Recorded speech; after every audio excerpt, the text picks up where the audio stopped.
খসবে।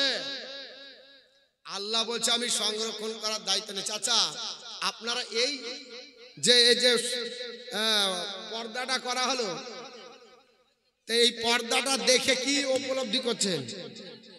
আমার দিকে তাকান, বক্তব্য শুনুন, তাহলে বুঝতে পারবেন, না হলে গোলমাল হয়ে যাবে।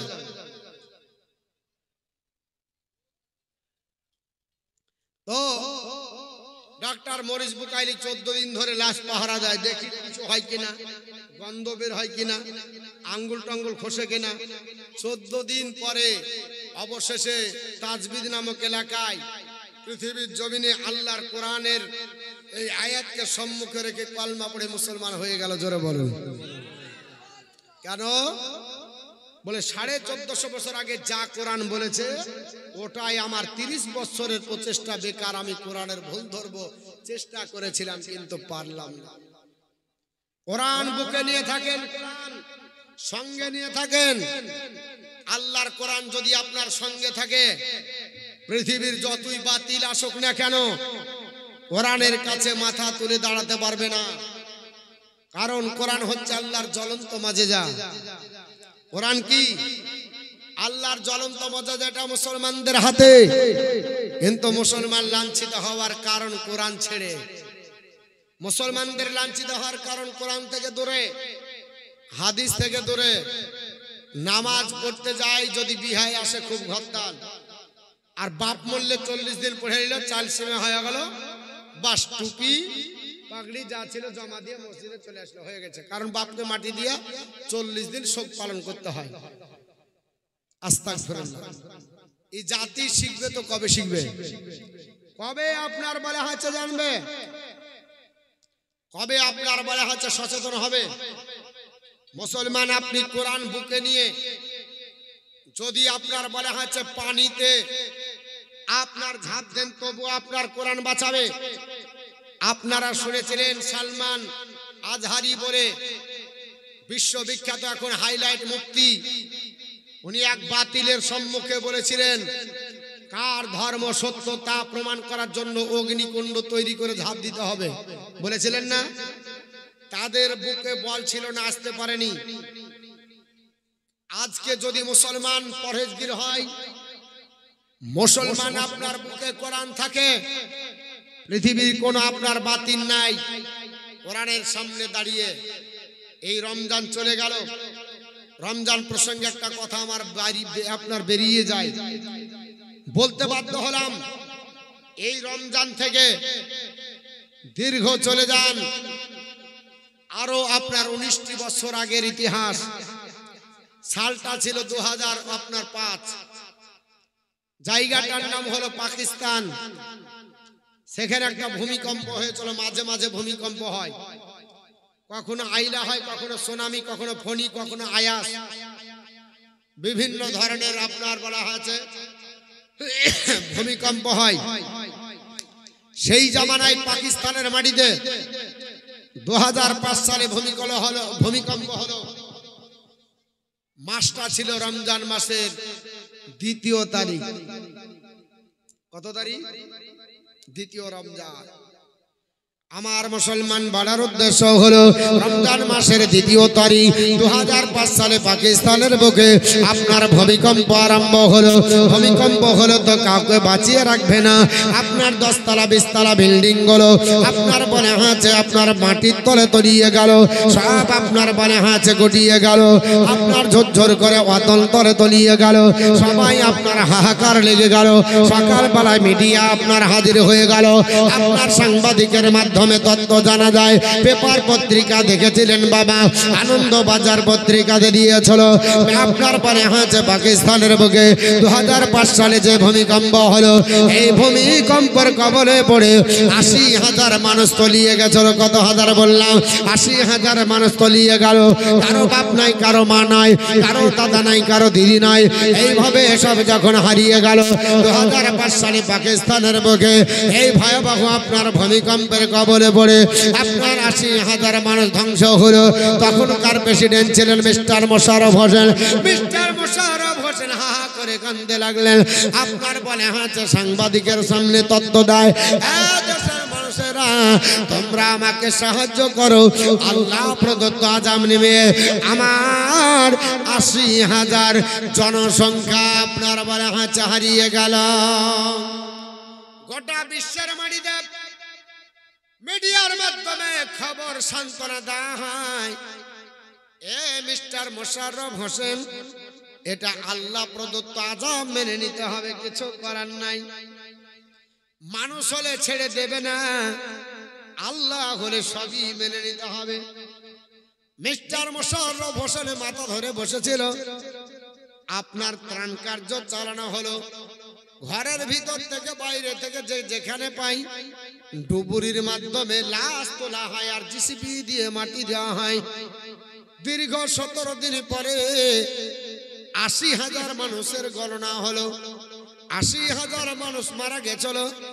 তবে আপনার ১৭ই রমজান পার হয়ে ১৯-২০ আপনার ১৯শে রমজান, যেই দিন আপনার আসরের নামাজের পরে একজন আল্লাহর মহিলা বান্দিকে, আল্লাহর একজন আপনার বান্দিকে তোলা হলো।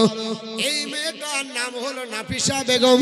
তবে মেয়েটা মরা না, জিন্দা। জোরে বলুন সুবহানাল্লাহ, আর একটু জোরে বলেন জিন্দাবাদ। ও মুসলমান, আপনার বলা হয়েছে আল্লাহর বান্দিকে যখন তোলা হয় সবাই ভেবেছে এত মানুষ মারা গেছে, এ তো আপনার মারাই যাবে, কিন্তু ১৭ দিন পর জিন্দা। আপনারা বলবেন তা কি করে হতে পারে? পানিতে ডুবলে তো মানুষ মারা যায়। আপনারা ফিলিস্তিনের মাটিতেও দেখেছেন ৬২ বছরের একজন আপনার বৃদ্ধ, তাকে ১৫ দিন পরে আপনার ঘরের ভিতর থেকে বাইর করা হলো, কিন্তু তিনি আপনার মারা যাননি, মারা জানলেন। এ মুসলমান, রাখে আল্লাহ, মারে কে? মারে আল্লাহ, রাখে কে? আমার আল্লাহ পাক বলেন, আমার বান্দা বান্দিরা, আমি যার হায়াত দেব কেউ মারতে পারবে না, আমি আল্লাহ যাকে মারব কেউ হায়াত দিতে পারবে না। ২০০৫ সালে পাকিস্তানের মাটিতে এই ভূমিকম্পের কবরে ৮০,০০০ মানুষ মারা গেল। অথচ ১৭ দিন পরে আল্লাহর বান্দি নাফিসা বেগমকে তোলা হলো। তিনি জিন্দা, মরে না, মরে না। সবাই আপনার অবাক হয়ে গেল, কারণ ডাক্তারি পদ্ধতি বলতে বলা হয়, পৃথিবীর বিজ্ঞানীরা আপনার তত্ত্ব দিয়েছে। এ জগতের মানুষ, তোমরা শুনে রেখে দাও, একজন যদি প্রাপ্ত বয়স্ক মহিলা হয়, একজন যদি বয়স্ক আপনার বলা হয়েছে কোন আল্লাহর বান্দা হয়, সে আপনার ৯ দিনের বেশি থাকতে পারে না। তাকে যদি পানাহার বন্ধ করে দেওয়া হয়, তাকে যদি আপনার ঘরে বন্দি করা হয়, ৯ দিন পানাহার বন্ধ করলে আল্লাহর বান্দা বান্দি মারা যাবে। একটা দুগ্ধপোষ্য যদি বাচ্চা হয় ৩ দিনের বেশি জীবিত থাকতে পারে না। অথচ ১৭ দিন হয়ে গেল, আল্লাহর বান্দি আপনার মারা যায়নি। ও আল্লাহর বান্দি কি করে বাঁচলে? আপনার মেডিকেলে ভর্তি করা হলো, সঙ্গে সঙ্গে ডাক্তার বাবুরা স্যালাইন দিতে যায়। আল্লাহর বান্দি নাফিসা বেগম বলে, ও ডাক্তার বাবুরা, আমাকে নিয়ে ব্যস্ত হতে হবে না, আমাকে নিয়ে চিন্তিত হতে হবে না। কি ব্যাপার আমাকে আপনারা কেন এইভাবে টানাপাড়া করেন? আল্লাহর বান্দা ডাক্তাররা বলেছিল, ম্যাডাম, আপনার বলে হয়েছে এই জন্য আমাদের থিওরি মিথ্যা হয়ে যায়। ১৭ দিন পরে পানির তল থেকে তোমাকে তোলার কারণে।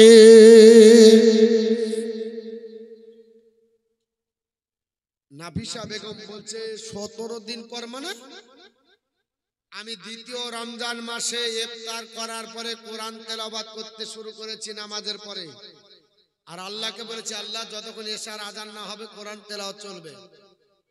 আমি তো পাকিস্তানের মাটিতে এখনো এশার আজান শুনতে পাইনি। জোরে বলুন সুবহানাল্লাহ। যখন বলেছে ডাক্তাররা বলে আর মেয়ে মাথা গেছে, ভুল বলছে, মাথা খারাপ হয়ে গেছে। ১৭ দিন পরে পানি তল থেকে তোলা হলো, আর ই বলছে যে আমি আপনার বলে আছে এখনো আজান শুনতে পাইনি। ওই অবস্থায় নাফিসা বেগম বলেছিল, আমার মাথা খারাপ হয়নি, হলে আপনাদেরই হয়েছে। বলে কেন? বলে আমি কোরআন পড়ছি, দেখতে পাচ্ছেন না? আমি কোরআন পড়ছিলাম, আমার হাতে কোরআন ছিল। নাফিসা বেগম কোরআন নিয়ে উঠেছিলেন। ডাক্তার বাবুরা স্যালাইন দিতে গেলেন, স্যালাইন দরকার হলো না।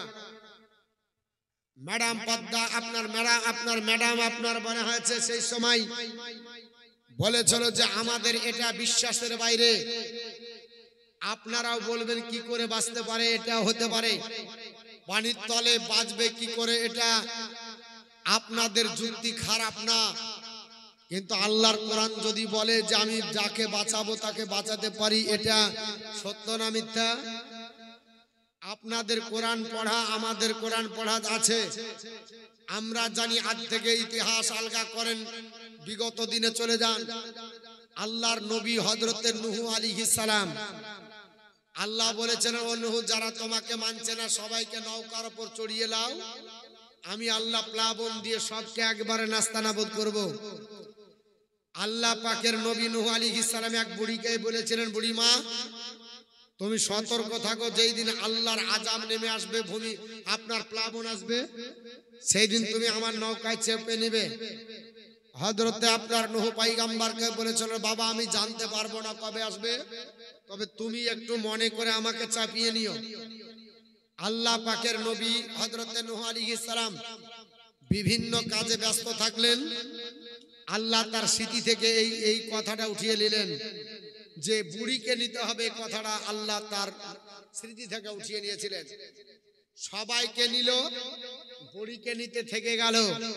40 দিন ধরে গোটা বিশ্ব পানির তলে থাকলো, গাছপালা নদী নালা পাহাড় পর্বত সব নিচে, একটাই বাতে শুধু যদি পাহাড়। যদি পাহাড়ে 40 দিন পর যেই দিন অবতরণ করেন, 7 রকমের খাবার দিয়ে তারিখুল হুবুব যেটাকে বলা হয় খিচড়ি, ওটা খাবার পর স্বস্তি নেওয়ার পর আল্লাহর কাছে বললেন, আল্লাহ এতদিন পর স্বস্তি পেলাম, আল্লাহ তুমি এই প্লাবন দিয়ে গোটা বিশ্বকে ভাসিয়ে দিয়েছো, দেখে আল্লাহ প্রশংসা করে আপনার বলা হচ্ছে কৃতজ্ঞতা স্বীকার করার পরে কিছুক্ষণ পর দেখলেন আস্তে আস্তে পানি শুকিয়ে গেল। গোটা বিশ্ব তিনি ঘুরতে এসে দেখছেন হঠাৎ করে বুড়ি মা কুড়ো ঘরে আল্লাহর ইবাদত করছে। জোরে বলো সুবহানাল্লাহ। হযরতে আপনার নূহ পয়গম্বর অবাক হয়ে গেলেন, আল্লাহ গোটা বিশ্ব পানির তলে ছিল, বুড়ির ঘর কেন ডুবেনি? জিজ্ঞাসা করছে, বুড়ি মা প্লাবনে সব ভেসে গেল, তুমি কোথায় ছিলে? নূহ পয়গম্বরকে বুড়ি মা বলছে, হুজুর আপনি তো বলেছিলেন যে প্লাবন আসার আগে আপনার নৌকাটা আপনি চাপিয়ে নেবেন, কবে আসবে বলেন, আমি তৈয়ারি থাকবো।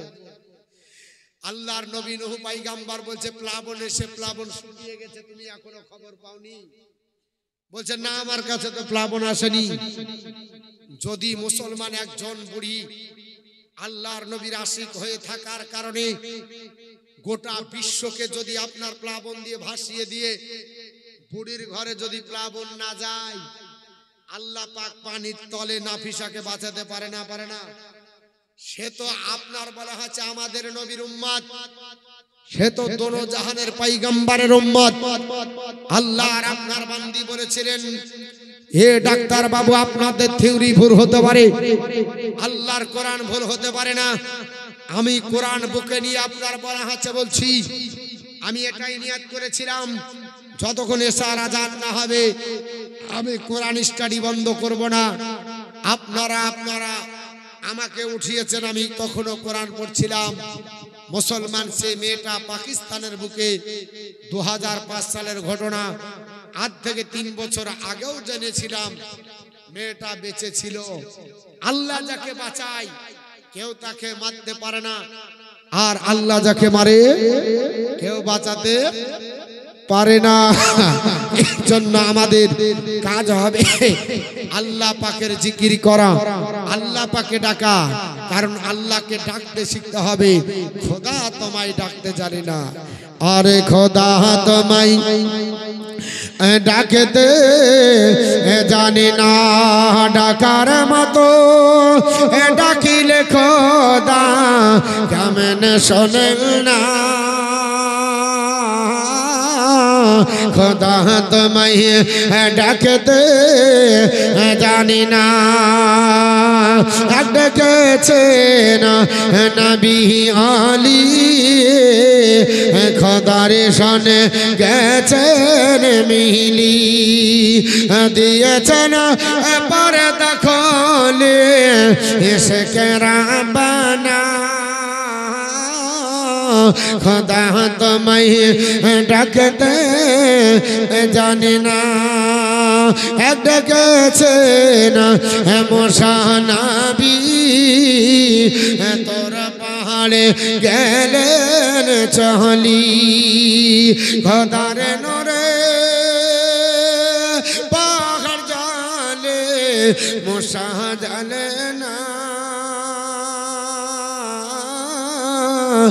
খোদা তোমায় ডাকতে জানি না ডেকেছেন আরে ইব্রাহিম নবী নমরদের অগ্নিতে পড়ি আগুন হইল ফুল বাগিচা পশম জ্বলে না খোদা তোমায় ডাকতে জানি না আল্লাহুম্মা سيدنا مولانا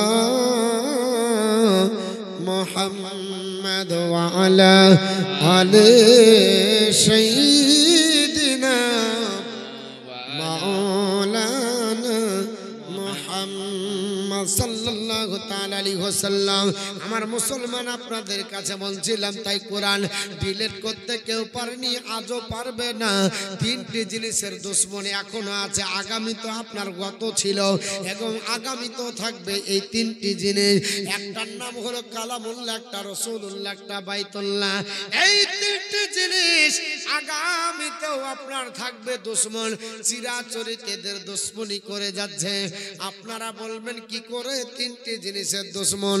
আপনারা জানেন এই 2000 আপনার বলা হয়েছে আপনার 23 সাল গেল গত ডিসেম্বরে, যখন আপনার রাম মন্দির তৈরি হবে তার আগে আপনার ঘোষণা দিয়েছিল, আনন্দবাজার পত্রিকাতে বলা হয়েছিল, আপনার বলা হলো পৃথিবীর জমিনে আগামী জানুয়ারি মাসে 2024 সালে 22 তারিখে আপনার রাম মন্দির উদ্বোধন হওয়ার পরে সর্বে আগে যেটাকে আপনার পর্যবেক্ষণ করা হবে, যে বিষয়টা ভাবা হবে সেটা বেনারসের আপনার বলা হয়েছে ওই মাটিতে মথুরা, আপনার বলা হয়েছে মথুরার মাটিতে একটা জায়গা, আপনার সেই মথুরাতে একটা মসজিদ আছে, নাম হলো তার শাহী ঈদগাহ মসজিদ।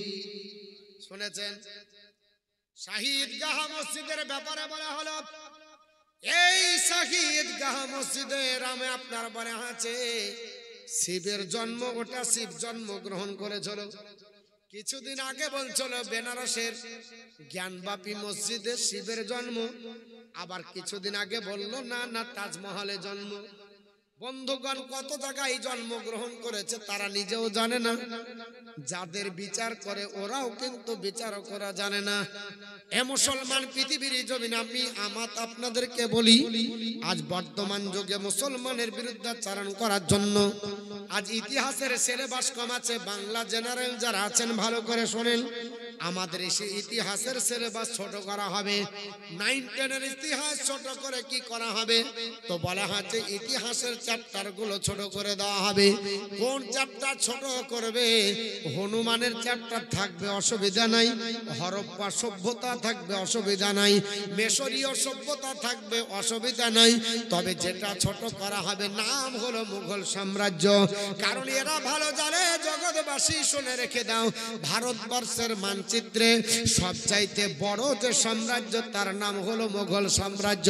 850 বছর যারা রাজত্ব করেছিল, এই 850 বছর রাজত্ব করেছিল এই মাটিতে, ভারতবর্ষের পৃথিবীতে এতটা আপনার বলা হয়েছে ভারতবর্ষের মাটিতে আর কোনো গোষ্ঠী করেনি। পৃথিবীতে কিয়ামত পর্যন্ত করবে কিনা আল্লাহ ভালো জানে। এই 850 বছর রাজত্ব করে আপনার গোটা বিশ্বকে অবদান দিয়েছে মুসলমানরা। এই মুসলমানদের ঐতিহ্য যদি নষ্ট করতে হয়, মুঘল সাম্রাজ্য ছোট করে দাও, তাহলে দিল্লি আপনার তাজমহলের অস্তিত্ব হারিয়ে যাবে। কারণ মুঘল সাম্রাজ্য ছোট যদি করো, আপনার বলা হচ্ছে লাল কেল্লার অস্তিত্ব হারাবে। মুঘল সাম্রাজ্য যদি ছোট করো, বাঁশের কেল্লার অস্তিত্ব হারিয়ে যাবে। মুঘল সাম্রাজ্য ছোট যদি করা যায়, ইতিহাসের পাতা থেকে দিল্লির জামে মসজিদ উড়িয়ে দেওয়া হবে।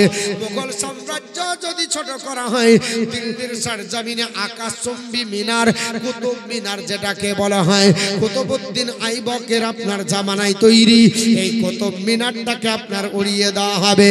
এই জন্য পৃথিবীর জমিনে একটাই সাম্রাজ্যের ওপরে আক্রমণ করে ছোট করার চিন্তা ভাবনা নিয়েছে। এই সাম্রাজ্যটার নাম হলো মুঘল সাম্রাজ্য। এই সাম্রাজ্যকে ছোট করে দাও, তাহলে আর কোনো অসুবিধা নাই। মুসলমান, পৃথিবীর জমিনে আমরা মুসলমান, আমরা কাউকে আপনার বনে হাতে দুঃখ দিতে রাজি নয়, আমরা কাউকে আপনার কষ্ট দিতে রাজি নয়। আমাদের মুঘল সাম্রাজ্যের মধ্যে সবচাইতে যিনি হলেন আপনার জিন্দা পীর, নাম হলো বাদশাহ औरंगजेब।